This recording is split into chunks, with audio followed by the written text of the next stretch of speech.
Ижара акысын берүүгө нааразы болгон соодагерлер Ак үй алдына митингге чыкты. Караван соода борборунун сатуучулары карантинде соода сатык болбой жатканын айтышат. Бирок ага карабай Мүлк фонду тарабынан июнь-июль айлары үчүн ижара акысын төлөөнү талап кылышууда. Аны менен катар соодагерлерди аталган жайды бошотууга 3 күн убакыт берилген. Мындай башаламандыкты Мүлк фондусунун төрагасынын орун басары Токтогул Туманов кылып жаткандыгы айтылды.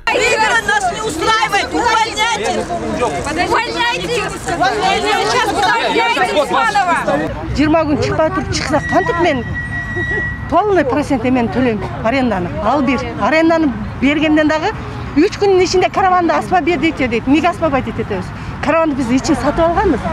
Эмне себептен биз аренданы 3 жыл без договор төлөп жүрүп, анан мындай пандемия болуп, эл кыйналып атканда эмне себептен бошотуп чыгып кетишибиз керек караванды биз? Неге бошоткулады? Бошоткула бул өкмөттүкү дейт. А выборга карата кече сразу токтотуп коюштат. Биз эмне эмебизби, малбызбы? Бизде болсо ошо 15 августка чейин долгтордун баарын 100% объеме төлөп туруп, 15 августка чейин баарыңар бутиктердин баарын бошотуп бергиле. Электронный торгиге чыгарабыз деди да. Бул эмне деген безобразие, орусча айткандачы. Бул беззаконие.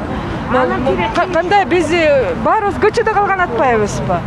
Же биз төлөбөй карыз болсокчу бир жөн. Же аренданы төлөй албайбыз, же патентти төлөй албайсыңар чыккыла десе бир жөн. Соода борборундагы сатуучулар насый алып жан багышат. Ага чейин соода жайларындагы орундуктарды ири каражатка сатып алышкан. 3 күн ичинде бошотуу талабынын себеби бул жерге тендер өткөрүлөөрүн айтышкан. Мындан улам бул жерде 800 жаран ишсиз калуу коркунучунда турушат.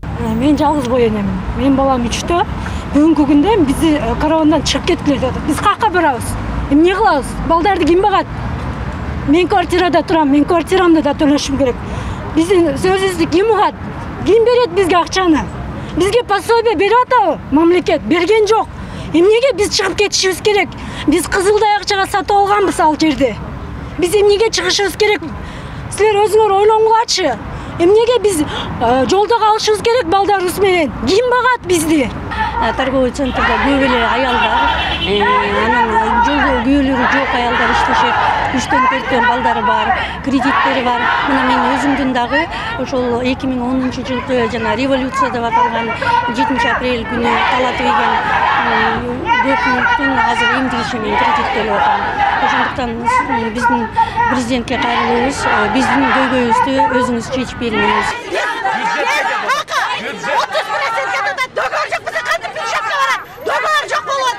Нааразы болгон тараптар менен жолугушууга Мүлк фондунун жетекчиси Жылдызбек Исакулов келди. Исакулов маселени жакынкы убактарда чечээрин убада кылды. Бирок анын мындай жообун соодагерлер колдоого алган жок. Мен айтып коеюн анда, эгерде мындай каттуураак сүйлөсөңүздөр, сиздер азыр 20 миң, 30 миң сомдон төлөп атасыздар айына. Онлайн кылганда 100 миңге чыгып кетет. Эгерде чыгып кетет, биз будан 74 эмес 100 миллион дагы жасай алабыз. А биз сиздердин азыр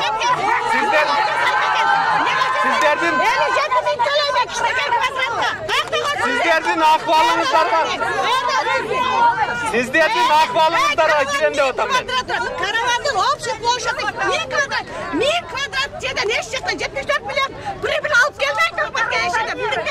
Караван соода борборунун сатуучулары буга чейин да нааразычылык акциясына чыгышкан. Алар соода борборундагы орундардын аукцион аркылуу берилишине каршы болушкан. Эске салсак, аталган соода борбору мурдагы мэр Нариман Түлеевке таандык болгон. Ал соттолгондо Караван соода борбору мамлекеттин карамагына өткөн. Сапар Акунбеков, Калыс Бактыбеков, 7 канал, Бишкек.